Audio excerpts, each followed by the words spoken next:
Esse é o Safe Source e nós vamos falar da falha incorrigível na linha de processadores M1, M2, M3 da Apple, que faz com que você possa roubar chaves privadas e outras informações confidenciais graças ao cache do prefetch. Eu vou explicar o que é isso daí, vou explicar o grau do problema que tem nisso daí e por que esse tipo de problema acontece, né? Como é que pode a Apple, que é uma empresa tão bem conceituada no mercado, o chip M1, que é uma revolução, o chip M1 é realmente fantástico. Se você ainda não experimentou um computador com chip M1 da Apple, na verdade agora já está no M3, né? O M1 foi a revolução, mas depois veio o M2, agora o M3, cada vez melhores eles. Realmente impressionante a capacidade do chip, muito melhor que de PC. Eu sempre fui um fã de Windows, troquei a plataforma Windows pela plataforma Mac por causa desses chips, porque realmente o ganho de performance é impressionante. Essa notícia foi sugerida por Invencível Mike e várias outras pessoas. Obrigado aí ao pessoal que sugeriu as notícias lá no nosso site, no safesource.com, safesrc.com. E obrigado a você que está assistindo o nosso vídeo. Se você gosta do nosso conteúdo, por favor, deixe o seu like, se inscreva aqui no canal, né? Quando saíram os chips M1 da Apple, né, o primeiro era o M1 simples, né, e já era uma vantagem enorme em relação aos chips normais da Intel que a gente está acostumado, né, e outros chips que tem por aí. Realmente é impressionante como é que ele é muito mais rápido, ele gasta menos energia, ele faz menos barulho, não precisa de ventoinha para resfriar tanto ele. É uma mudança fantástica isso, né? E a capacidade dele para fazer tudo é muito melhor que a da Intel. Enfim, o chip M1 foi fantástico, e depois lançaram o M1 Max, o M1 Ultra. Esse aqui é o lançamento do M1 Ultra, que tem aqui um monte de caches e coisa e tal. E qual que é a grande vantagem desses chips da Apple, né? Isso foi uma grande revolução da Apple, porque a Apple, vocês lembram, há muito tempo atrás, ela abandonou o hardware dela para passar a rodar o macOS em cima de chips da Intel. Não valia a pena ter o hardware dela, usar os chips da Intel era muito melhor, e durante muito tempo os computadores da Apple, todos eles, notebook e inclusive desktops e coisa e tal, todos os computadores da Apple eram com chip Intel, igual um computador Windows. Você podia até reformatar eles e botar o Windows se você quisesse. Mas, em determinado momento, o pessoal decidiu romper isso e buscar novamente desenvolver o seu próprio chip, a Apple, né? E por que fizeram isso? Justamente porque a Intel se mostrou incapaz de abandonar a arquitetura CISC, né? Não tem muito como, porque tanto sistema que já tem para a arquitetura Intel, que qualquer mudança que eles façam, vai quebrar um monte de sistema, não vai ser interessante. Eles tentaram isso lá nos anos 2000, não sei se vocês lembram desse caso do Itanium, que era o primeiro chip de 64 bits da Intel, que era o primeiro chip que eles fizeram que era totalmente não compatível com o passado. Esquece o passado, né? Não é compatível com o passado, tem que ser tudo desenvolvido novo para o Itanium e coisa e tal. E era realmente um chip muito bom, um chip muito rápido e coisa e tal, e fracassou completamente, ninguém queria isso. Porque quando você fala em chip Intel, você quer rodar o Windows, você quer rodar os programas do Windows. Você não quer ter dor de cabeça com o driver da impressora, não tem para a versão nova daquele chip e coisa e tal, né? Então, sempre foi um desafio muito grande a Intel abandonar a arquitetura CISC. CISC, para quem não sabe, é a arquitetura de processador, que você tem um conjunto de instruções complexo, tem muitas instruções. Isso, por um lado, ajuda em algumas coisas, mas acaba tornando o chip em si muito complexo, tendo muita coisa ali dentro. Aí acaba tendo problemas de aquecimento, tem um monte de problemas aqui. Esse chip da Apple é mais no conceito RISC. Ele é bem mais simplificado, tem poucas instruções e coisa e tal. Isso fez com que a Apple tivesse que reescrever todo o core do sistema operacional deles, mas conseguiram fazer isso, fizeram um core que roda bem nisso daí, e a partir daí todas as aplicações da Apple funcionam normalmente em cima dessa base operacional, né? A Apple tem essa capacidade por quê? Justamente porque ela é uma empresa que tem essa tendência monolítica, né? A Apple é assim, se você quer desenvolver para a Apple, você tem que ter um Apple para desenvolver para a Apple. Tem simuladores por aí? Até tem. Mas tenta desenvolver num simulador desse aí que você vai ver que é difícil, não tem jeito. Você vai ter que comprar um hardware da Apple, um software, vai ter que rodar macOS para poder desenvolver para sistemas para a Apple, né? Enfim, eles têm tudo isso. Então, como eles fecham muito a plataforma, fica mais fácil para eles fazer esse tipo de transição. Eles reescreveram a base, testaram aquela base com todos os programas que tem na base de dados dele lá e funcionou, e pronto. beleza, versão nova aí já tá, isso aqui já é velho, tá? Acho que foi 2020 que lançaram o primeiro M1, já tem bastante tempo isso daqui, né? A Microsoft não consegue fazer isso, por quê? Porque a Microsoft tem uma postura aberta, qualquer um desenvolve sistemas para o Windows, instala e coisa e tal. Imagina essa quantidade, essa massa enorme de gente desenvolvendo para o Windows, certamente quebraria se mudasse o processador, né? Por mais que eles tentassem fazer uma camada de abstração de hardware bem feita aqui, né? Então, é aquele negócio, eu gosto mais da abordagem da Microsoft do que da abordagem da Apple. Eu gosto mais da coisa mais livre, mais aberta, mas eu tenho que me render às evidências, né?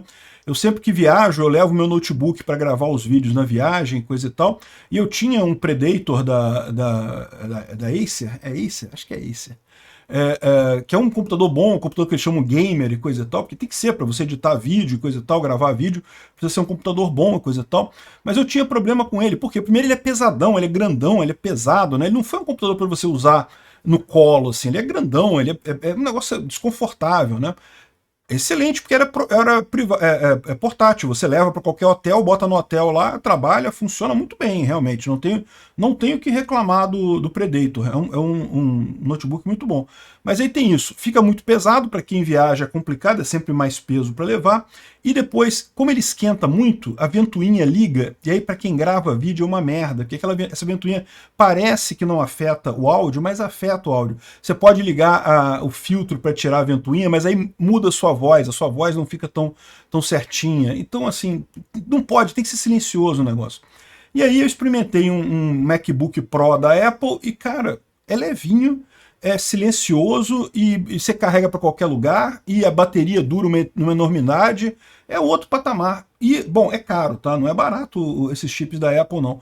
Mas o Predator também não é barato, não. O Predator também eu paguei caro nele. Então, assim, eu acabei trocando pelo da Apple, muito melhor, mas muito melhor mesmo.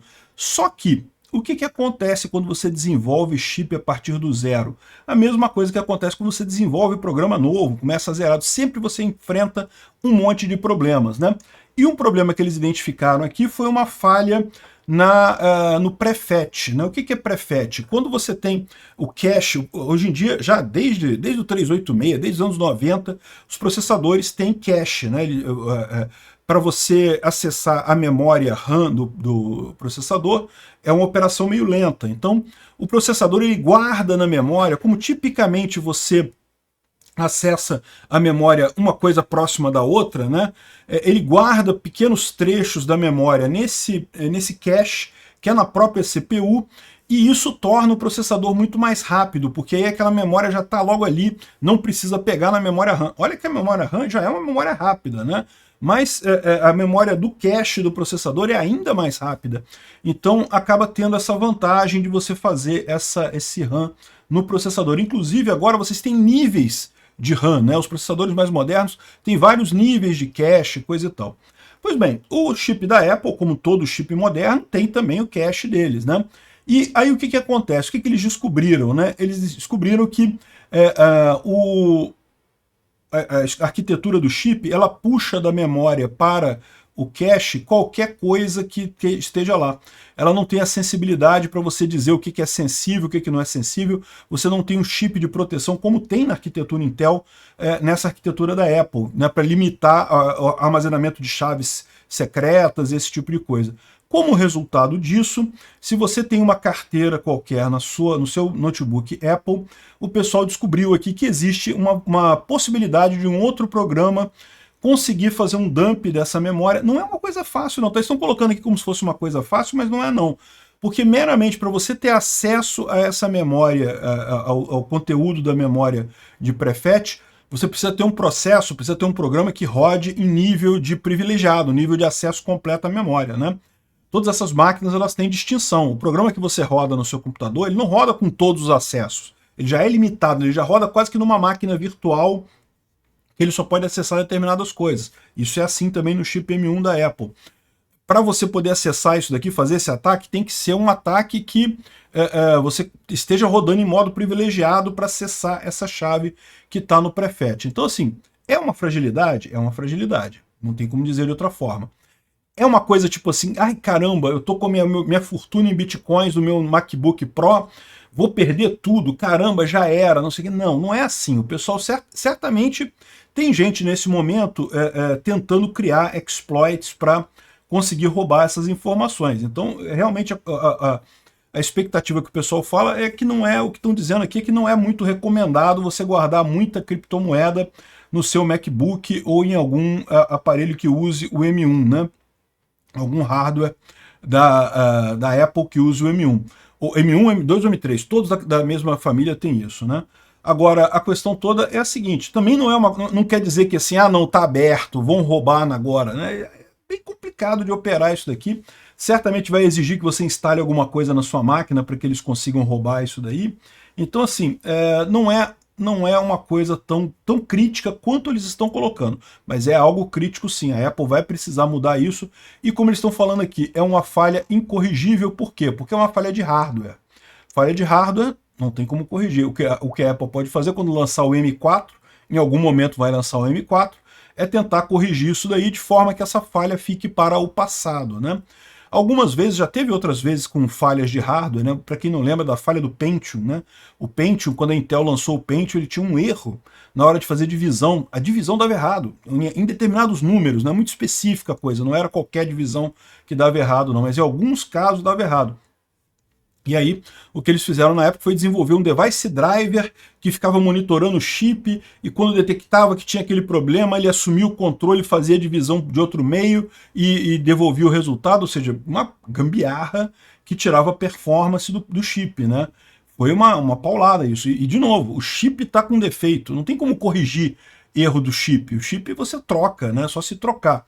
Então, é uma falha incorrigível, provavelmente a Apple vai dizer que isso daqui é uma vulnerabilidade inerente aos produtos dela, não tem como corrigir mesmo, talvez no M4 eles corrijam, mas enfim, ele mostra aqui como você consegue acessar essa memória prefetch e consegue ter acesso a chaves que foram usadas recentemente por outro programa no mesmo computador. Então, você usou a sua carteira digital com as suas criptomoedas, digitou sua senha lá e coisa e tal, isso ficou na memória. Aí um outro programa que tem que ter acesso privilegiado, não é qualquer programa que pega isso daqui, consegue identificar isso na memória e saber que aquela ali é a sua chave, né? De novo, é um ataque assim óbvio que vai acontecer certamente? Não, mas é um ataque possível que pode vir a acontecer no futuro, né? Eu não tenho muito problema com isso, eu não tenho muito Bitcoin não, o que eu guardo no meu MacBook é pouca coisa, então não faz diferença para mim, mas é uma coisa que você deve pensar se você guarda muito Bitcoin ou muita criptomoeda qualquer no seu MacBook, MacBook Air, MacBook Pro, qualquer equipamento da Apple, na verdade.